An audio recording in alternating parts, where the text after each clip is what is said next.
Court is calling 2024 CR 012476 State versus Clinton Dixon. Can I have parties announce? Brandon Brandon for the state. Robert Featherston representing Mr. Dixon. And are you Mr. Dixon?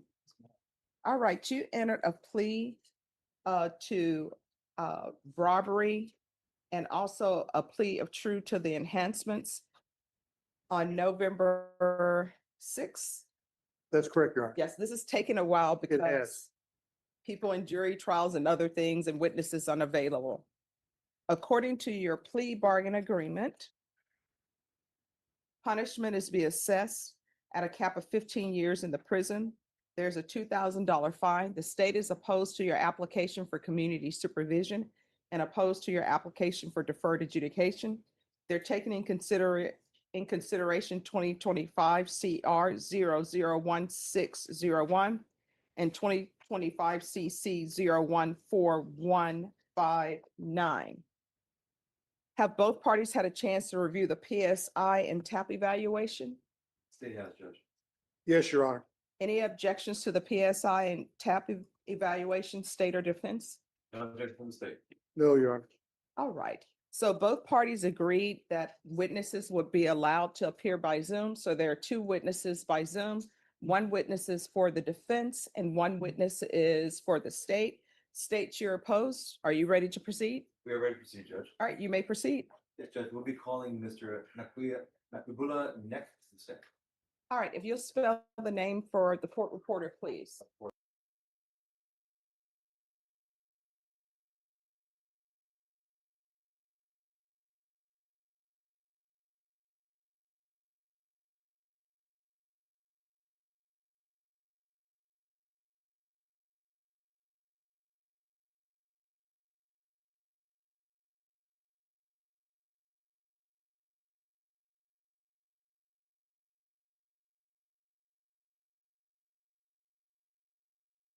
Just to be clear, Judge muted herself right there. We'll ride with it for a minute or two, see if that corrects itself. Hang tight.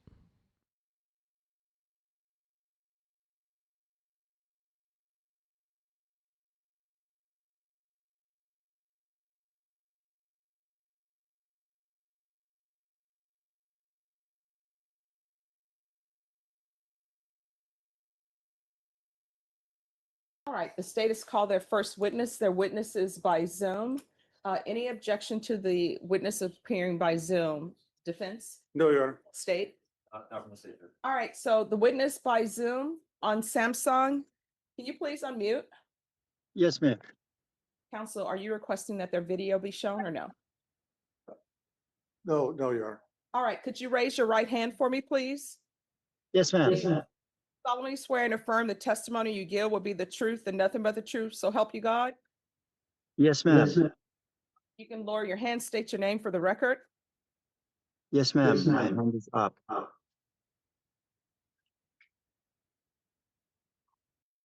All right, the court will note for the record that the state and the defense have previously tendered to the court reporter the witness's name and the spelling of that witness's name. And everyone is in agreement that the witness is who they state they are. The state agrees, Judge. Yes, Your Honor. All right, you may ask your question, state. Mr. Nick, can you hear me?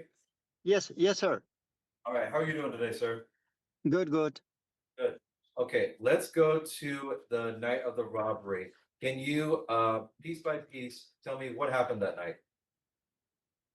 Yeah, actually, I work on that store, like morning shift. I came like in early morning to open the store, and the guy walked to my car and was asking some money, or I don't know what he was asking.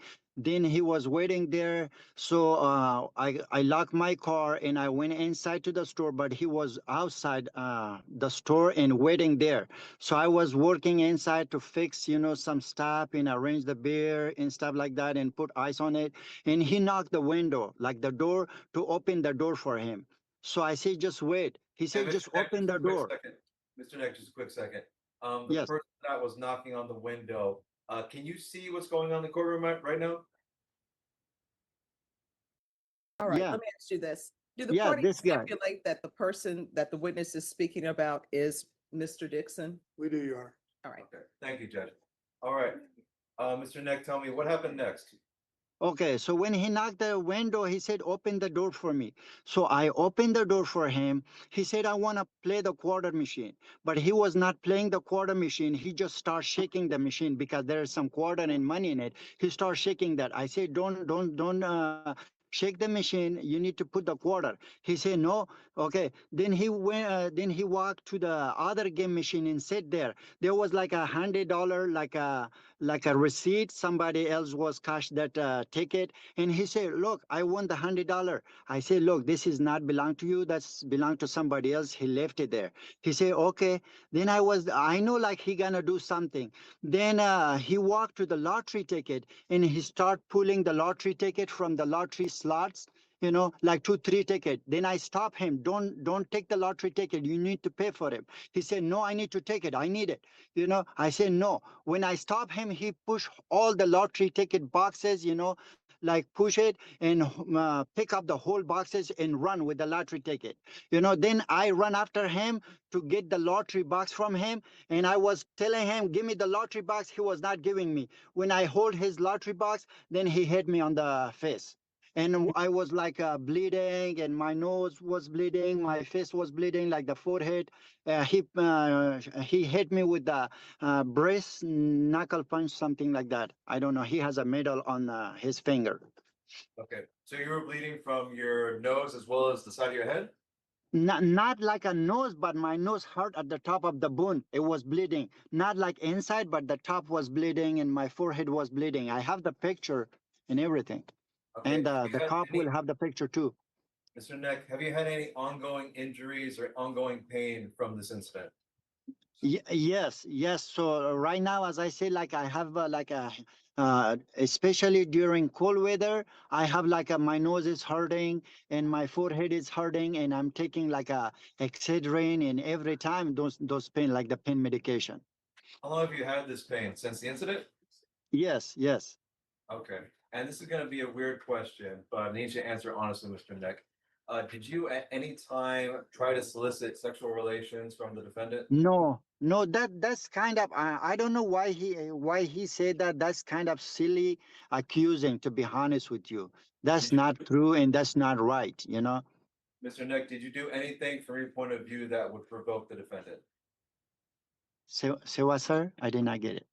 Did you do anything or say anything that would have provoked the defendant to assault you? This kind of question, to be honest with you, I can't get it. So sorry, That's sir. that's okay, that's Can okay. you explain it like a little bit like basic? Um, were you aggressive towards the defendant? Or were you just trying to get the tickets back?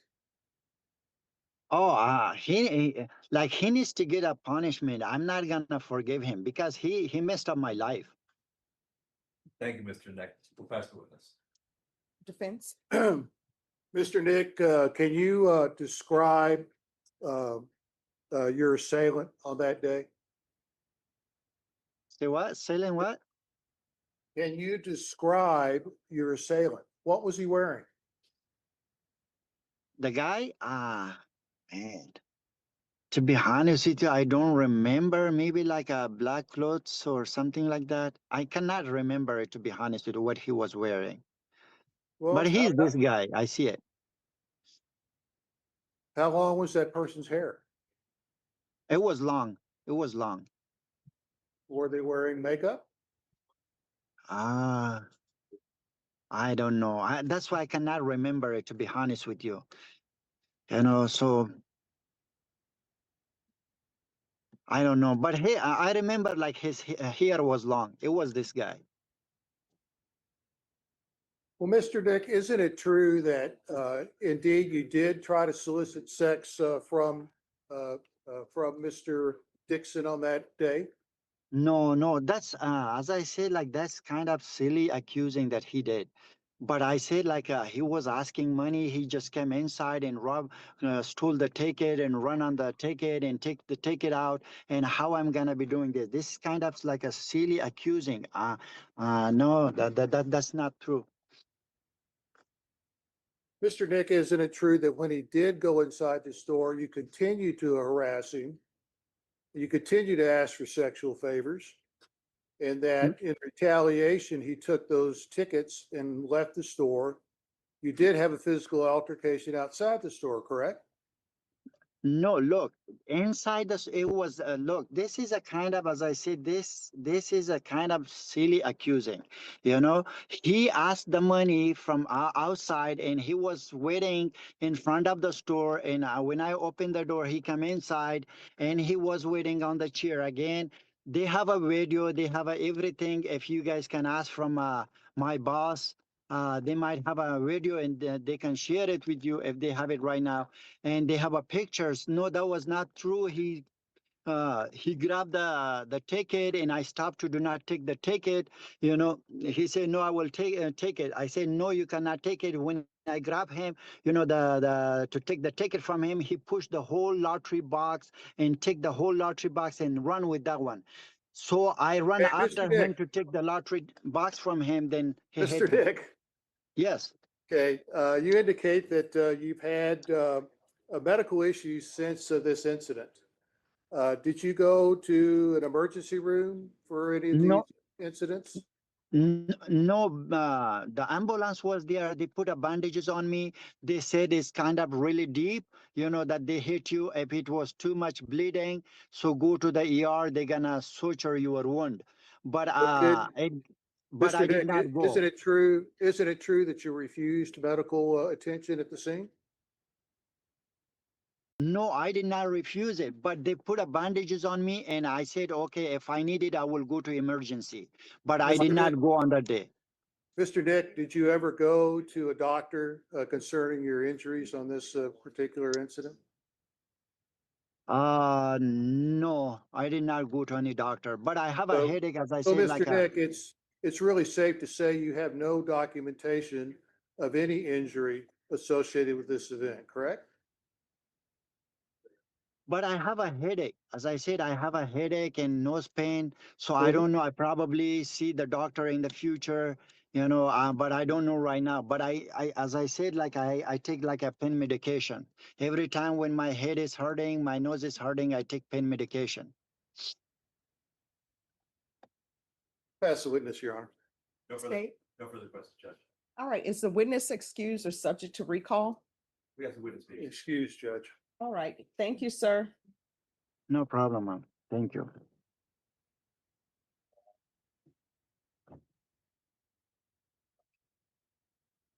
All right, state, any other witnesses? No further witnesses, Judge. Defense, any witnesses? I do, Your Honor. Call Dr. Joanne Murphy at this time. All right, Dr. Murphy, can you raise your right hand for me, please? Do you solemnly swear and affirm the testimony you give will be the truth and nothing but the truth, so help you God? Oh, you're on mute. If you could unmute. Thank you.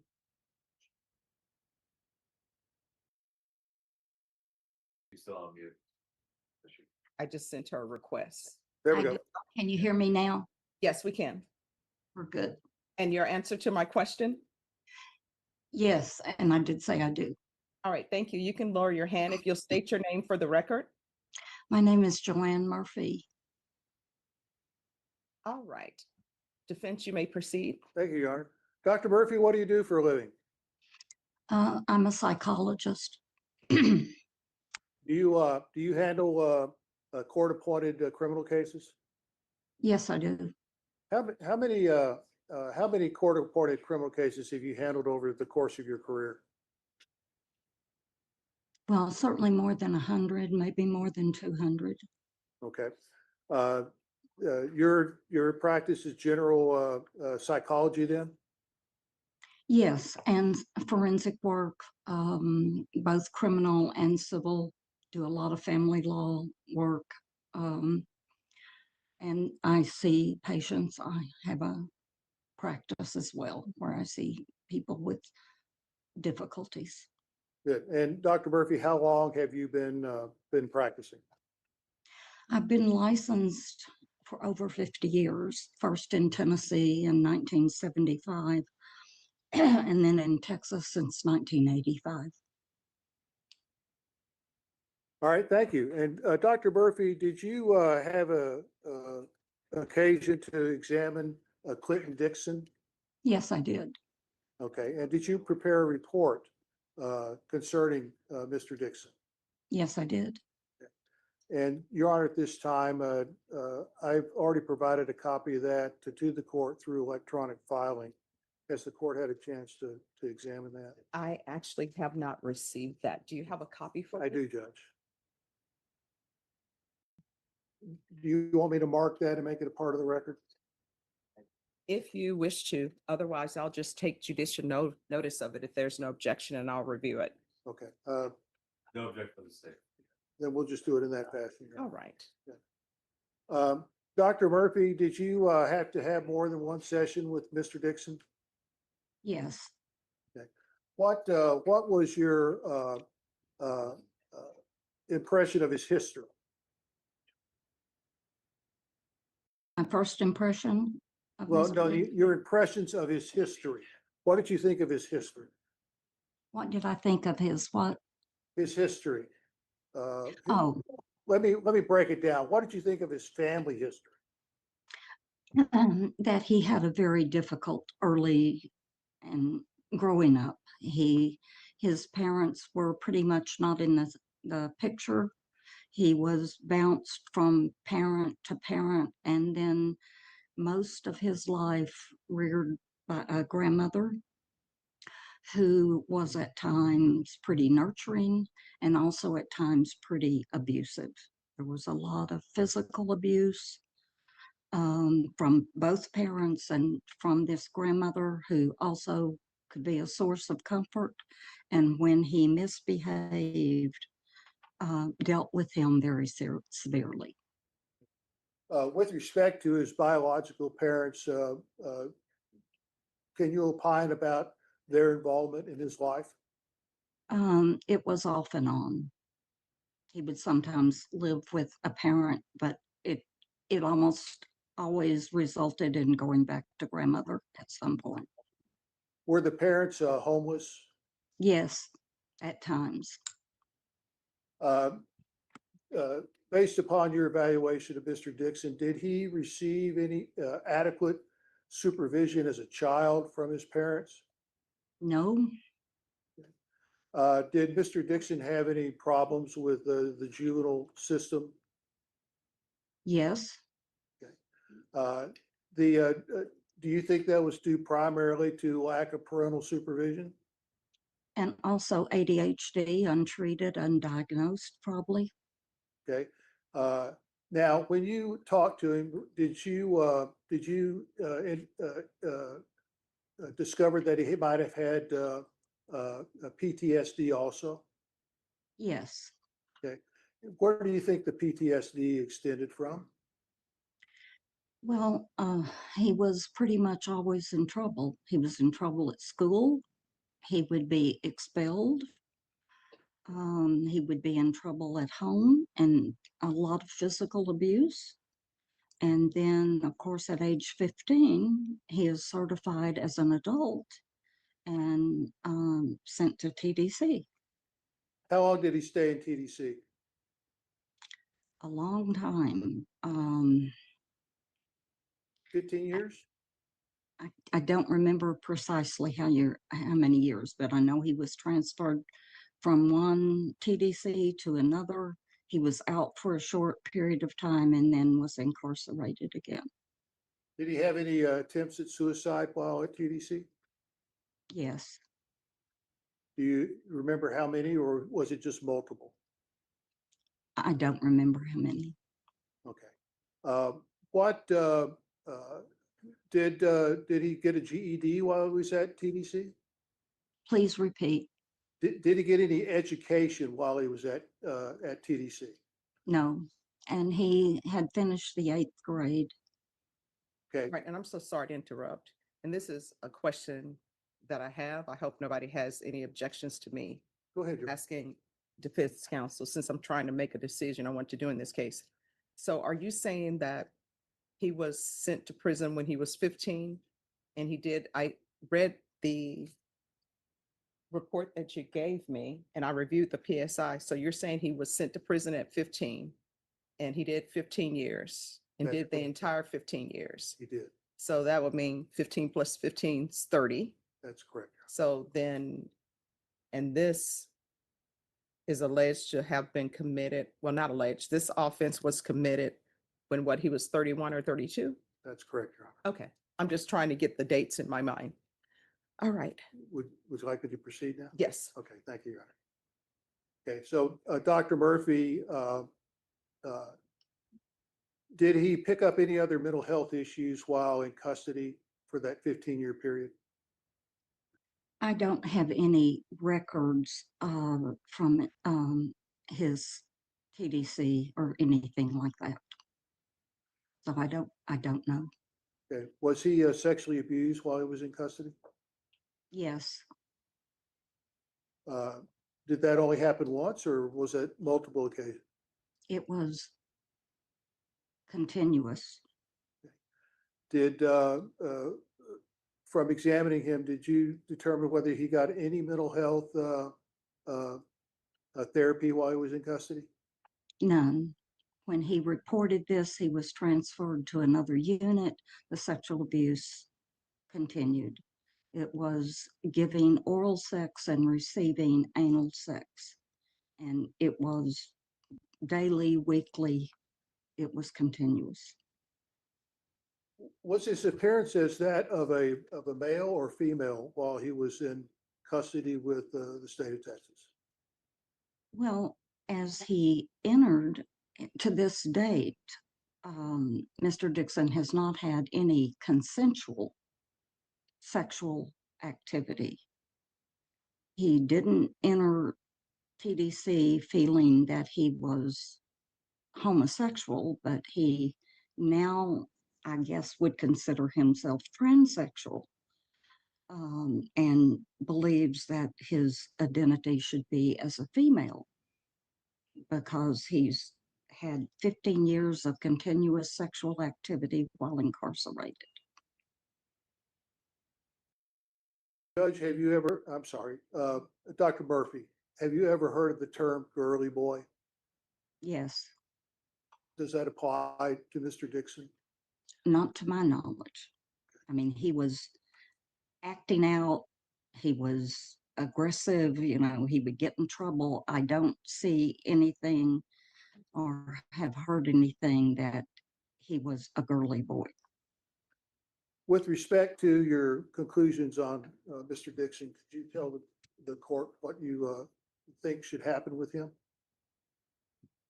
I think this is a horrible case, and I don't know. This is a young man who has received no appropriate care throughout his life. He spent more time in prison than out. I think the history is horrible. He's had drug and alcohol problems. He's had no treatment for that. He's had no treatment for attention deficit hyperactive disorder. And now we have a gender issue here. I just think this is horrible.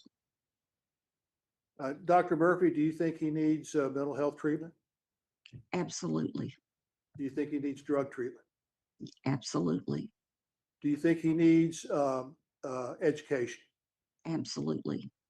When you tested him, what level of education do you think he was at? I didn't do academics on him, although his cognitive functioning was in the somewhat below average range. But you've got to take into consideration that education ended at 8th grade. So he wouldn't have had the opportunity to have attained higher cognitive skills. Dr. Murphy, do you think it's in the best interest of society that he receive a probation program? This man is going to need to be supervised, clearly. But I think what has happened to his history is absolutely horrendous. Judge, I'll pass the witness. A State, few questions, Chair. Dr. Murphy, you said that the defendant would need to be supervised. I'm having a little bit of trouble hearing you. Could you speak a I'm so little sorry. louder, please? I'm so sorry. Doctor, you said that the defendant would need to be supervised. What are you basing that on? His history. Do you think, while talking to the defendant, did you review any of his previous disciplinary history while incarcerated? I reviewed the criminal history of Mr. Dixon, starting from 9/21/24 to October 25. So I'm aware of the testimony about the lottery tickets, the stolen vehicle. I'm aware of that reported history. Okay, thank you, Doctor. I'm sure, Doctor, are you familiar with what is it? Oppositional defiant disorder? I'm sorry, I'm still having trouble hearing you. Said, are you familiar with oppositional defiance disorder? Yes, I am. Did you receive any indications or any presenting by the defendant that he may have some kind of oppositional defiant disorder? Well, when you have unmedicated ADHD, you're going to have symptoms that are similar to oppositional defiant disorder. And it may be hard to separate what is what. But certainly there were times that his behavior had some characteristics of oppositional defiant disorder. Thank you, Doctor. Now, last question I'll ask you. Probation is going to require the defendant to attend classes, make meetings, pretty much keep to the rules and abide by a very tight schedule. Do you believe that he would be successful and be able to abide by all the rules of probation? Only if he has stable living and stable support Okay, in thank you. in his community. Thank you so much, Doctor. I appreciate your answer. We'll pass the witness, Judge. Dr. Murphy, based upon what you know about Mr. Dixon, well, let me back up. Dr. Murphy, can you explain to the court what a triggering event is? Yes, it's an event that triggers some previous trauma. For instance, if I had previously been addicted to cocaine and I walked into a room with cocaine, would that be a triggering event? It would, very Okay. likely. If I have been previously the victim of sexual abuse and someone attempts to solicit me for sex, is that a triggering event? Very, very likely. Thank you, Your Honor. Pass the witness. No further questions, Judge. All right, any other witnesses? No other witnesses for the defense, Your Honor. All right. So this is, and no witnesses for the state. No, we had our one sole witness. All right, this is what I'm gonna tell the parties. One, this is gonna be something that I'm gonna need to think about for like 15 or 20 minutes, and I will tell you what my thoughts are, and then you all can give me your arguments and maybe address the thoughts that the court is having. Before me, I have somebody who went to prison at 15. And I keep telling people things happen in prison and people think I have some personal control over whether or not you're just allowed to do your time and nobody's going to bother you. And I keep telling people rape and everything else happens at a prison. So I'm considering the fact that he's 15 years old, he gets sent to prison and he does the full 15. Now, I may be wrong, and if I'm wrong, let me know I'm wrong and I won't even consider it. But when usually, from my experience as a defense attorney, when you do the whole 15 years, either one or two things are happening. Either you're getting in trouble at the prison, maybe it's your fault, maybe it's not your fault, or either you have a complainant who comes to prison every time and says, do not give this person parole. And then I'm looking at the fact that he's a product of CPS, which I always tell everybody, the government does not raise children very well. CPS workers are overworked, underpaid. So these are some things that I need to think about when I'm considering all of this. Because Mr. Dixon, I look at the entire life of a person, not just the incident, because if you just look at the incident, then it's an easy decision. And I'm also looking at the fact that for some reason, his name is Clinton Dixon. Then he has another sibling that they decided, some father, I guess, who thought, hey, I'm a great dad. Let me name this other child Clinton Dixon as well. So if y'all can formulate your thoughts on that while I think about a few things, and y'all can come back at 10:30 and I will have made a decision. Thank you, Your Honor. All right, thank you. Thank you, Dr. Murphy, for giving me some insights.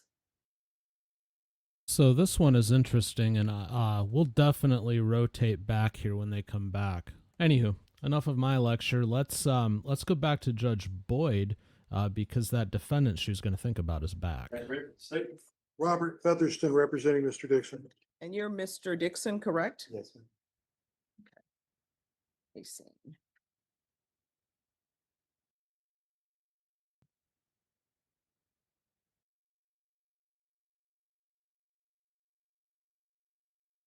All right, Mr. Dixon, I've had a chance to hear hear testimony from all parties. And what I can tell you all, my issues and what I'm going to do, and I'm going to give you two choices. There are no other choices. Don't ask me for any other choice because these are your only two choices. Number one, someone who has child protective services history, the abuse that he's had from his family. That's why he was in CPS care. And I understand that CPS workers are overworked, underpaid, and they don't have time to go out and visit everybody, but their jobs are so important because a child could die if they don't do certain things, right? And then I understand that when he is 15 years old, he's certified as an adult. And that's a person who's certified as adult, sent to prison for 15 years. And all that entails, and I keep telling people, prison, it would be so great if you go to prison and everybody left you alone, everybody's there to be rehabilitated, but sometimes that doesn't happen. Sometimes inmates get killed by other inmates in prison. Sometimes inmates get raped by other inmates in prison. And sometimes when all of this happens, nobody wants to talk because they'll be labeled a snitch and they're still in the same environment that they're in.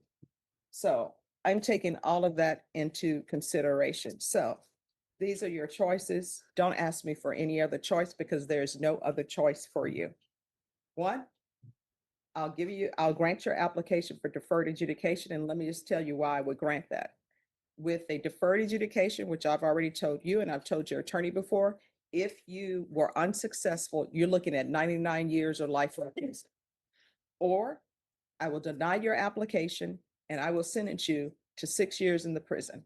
And what I can tell you is I will be following the recommendations that are in the evaluation, which is saying that he is to go to Safe P.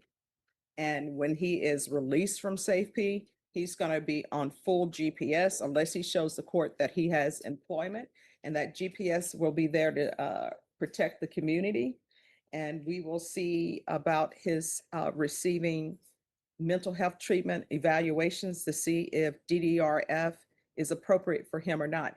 But either way, he's either going to be doing the time at the prison, which you can do that, or you'll be on deferred adjudication.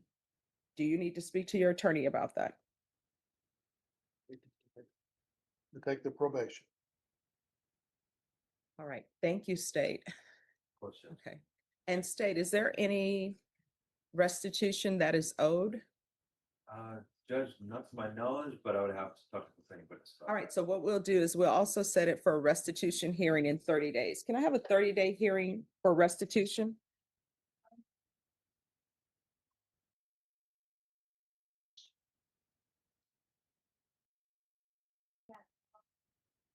All right, March 16th, that'll be the restitution hearing. So the court is going to sentence you to 10 years deferred adjudication. There's to be regular reporting by Zoom or in person. Regular random UAs. Follow the TAP recommendation of SafeP. So he's to remain in custody until transferred to SafeP.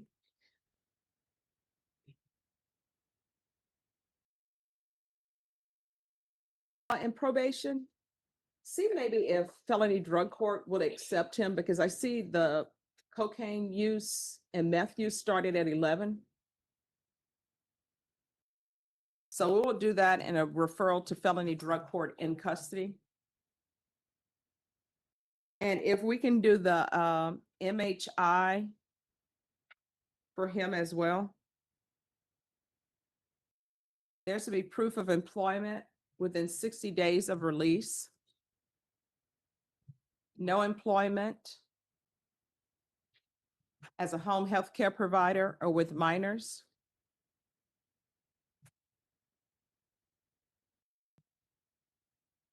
No residing in households with minors.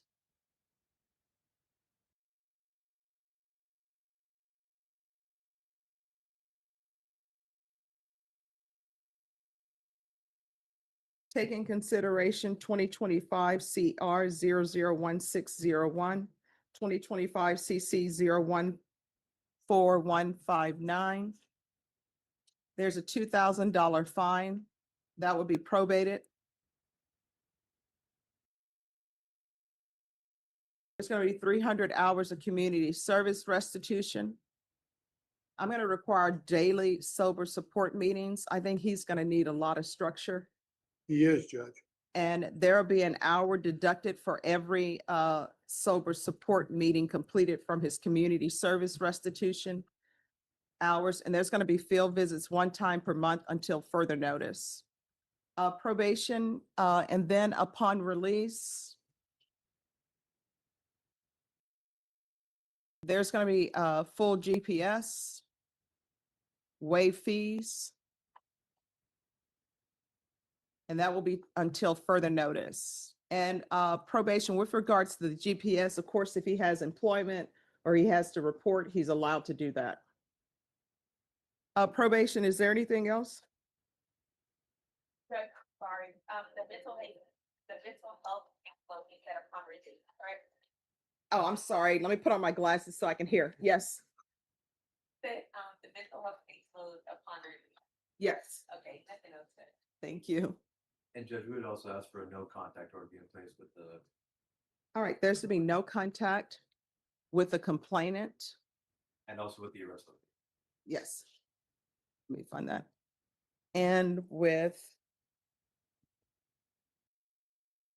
let me see the location in here.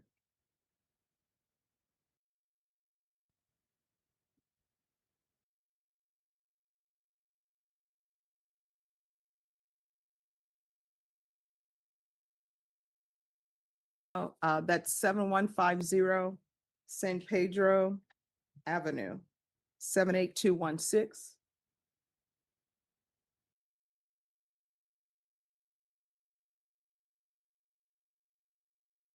And Mr. Dixon, how far did you go in school? All right, so you're gonna need to obtain your GED or some type of trade certification, something to help him with his employment abilities. May I address the court, Your Honor? Yes, Judge, his reading level is at third grade. Okay. He does need to work on his GED. If that program is available while he's in custody, I'd recommend that the court consider adding that as a condition. okay. And- Judge, we broke this man. Mhm. Society broke it.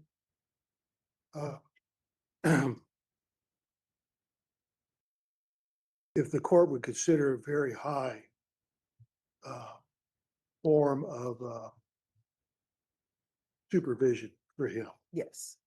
Also, the court might consider maybe monthly or bi-monthly status checks with the court to find out where he's going. All right. And will you remain on the case? I will, Your Honor. All right. Ms. Abrams, upon his release from safety or felony, if he's in felony drug court, they're going to keep very good track of him. If he's not in felony drug court, then what I'll do, and I've done this before, where have them come in every 3 weeks and we lessen it the better that they do. But no, I would appreciate it if you would stay on it because I do not have the capacity to keep track of every case, but we can, if we're able to set it for status updates, then I will do it. We've done it before. Appreciate that, Your Honor. If he does get transferred to drug court, maybe that won't be necessary. Mhm. However, I'm certainly willing to go to drug court for status conferences also. Oh, yes, if you would do that, and if you would get in touch with a felony drug court to let them know what his issues are, and they have a dual diagnosis and they'll address all of those issues. Thank you. All right, and so then we are coming back on, what day was that was it March? All right, so we're coming back on March 16th to see if there's any restitution. All right, is there anything else? I thank the court for its time. All right, did you review the documented, I'm sorry, is there anything else that you need from the court? No, ma'am. All right, so this is what I can tell you about obtaining the GED. I teach at UTSA, right? And I try to give them tests that are part of their skill set. So sometimes it's multiple choice, sometimes it's essays, sometimes it's true false. I understand that sometimes people are not good test takers. So whether or not they successfully complete the GED, it really doesn't tell what they know. So if there is an issue with your completing the GED, your attorney will let us know. That's why I said GED or some type of trade school certification, because you need to work on your employment ability or ability to obtain employment, okay? All right, did you review the document entitled Trial Court Certification of Defendant's Rights to Appeal with your attorney? Did you understand it and sign it? Yes, ma'am, that I cannot appeal this, the decision. No, because this is a plea bargain agreement, because I followed your plea bargain agreement, and because you waived your right to appeal, you do not have the court's permission to appeal. You understand? Yes, ma'am. All right, we can go off the record. Here's the thing, in this court, to be successful on probation, communication is key. If there's an issue, you need to let your probation officer know about it. Mr. Featherston is going to continue to stay on your case. If you feel they're not addressing it, you or Mr. Featherston can come back and address it with the court. Do you understand? Yes, ma'am. All right, and we're off the record. Here's the thing. Tattoos. No more face tattoos. And the reason why is because people are like books, right? And when I go into the bookstore and I'm looking at the books, the first thing that attracts me is the cover, because you're like, that's an interesting cover. And then you'll open up and read it. Well, sometimes for employment, when they see face tattoos, they think this is a book I don't want to read. So they don't even really consider you for employment. So stop the face tattoos. All right. And then at some point in your life, I understand you had bad parents. Maybe child protective service didn't do what they needed to do. Bad things happened in prison. But at some point, your decisions, they're going to start being 100% your decisions. You can't keep, saying, I'm doing this because this happened to me or that happened to me. And I'm giving you all the tools that I have available to help you become who you were always meant to be. All right. Good luck to you. Okay. My uncle said he seen you at Papado's not too long ago. All right, let me just tell you, crab fingers at Papado's, great.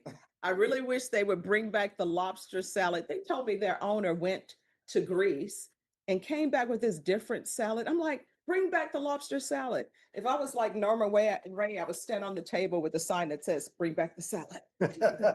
Yeah. That's good. All right, thank you. Thank you, Judge. Thank you. Is there anyone else who's ready? Mr. Dix. Well, hold on. There we go. Can confirm we have a Papados here in the greater Phoenix area. And yeah, lobster salad. Good. So listen, I understand why this guy took the 10-year deferred because of what he went through in prison before. The problem is we know the success rate of that. However, I was impressed by the fact that this lawyer wants to stay on the case. He was recommending a monthly or a bi-monthly follow-up. There might actually be a chance here. So fingers and toes crossed. As the guy said, society broke him. We broke him. And Boyd wants him to be the man he was always supposed to be. So maybe, we'll see. Hey, thanks for watching this clip from TCF Live. If you enjoyed it, please leave a comment, like, and subscribe if you haven't already. And you can join us weekdays live, 9 a.m. Eastern, 6 a.m. Pacific, right here on this channel.